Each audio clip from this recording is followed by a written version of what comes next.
Kemudian juga di dalam surat edaran itu bahwa meyakini nasab Ba'alawi adalah melanjutkan manhaj taslim dan percaya pada para ulama. Taklid itu ada dua, saya jawab demikian. Pertama, taklid itu maknanya adalah al-amal biqaulil ghair min ghairi hujjatin minal hujajis syar'iyyatil mulzimah ay min ghairi dalilin qa'imin ala hukmihi au hujjiyatihi.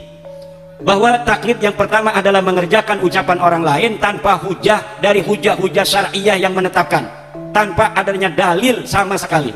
Yang kedua adalah mengamalkan ucapan orang lain, seorang mujtahid, tanpa mengerti dalilnya.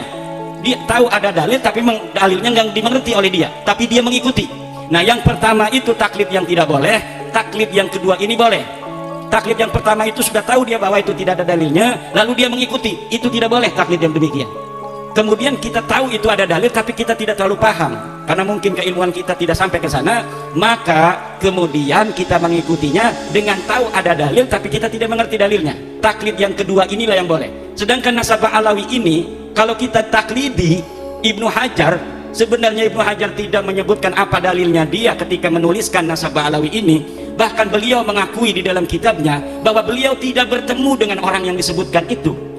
Yang diakui sebagai gurunya itu, beliau tidak bertemu dengan ulama itu, Abu Bakar Al-Idrus.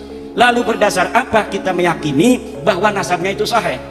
Lalu kenapa Ibnu Hajar mencatat? Ibnu Hajar mencatat karena husnudzon, karena murid-muridnya daripada Abu Bakar Al-Idrus ini orang soleh-soleh, apalagi gurunya.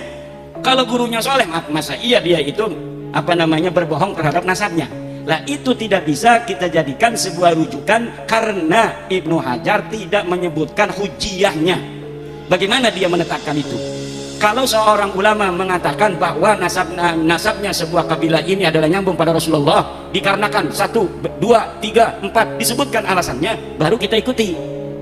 Sedangkan Ibnu Hajar tidak menyebutkan alasan-alasan itu. Ini bisa dilihat di dalam kitab At-Takrir wa Tahbir. Ini dalam kitab usul fikih.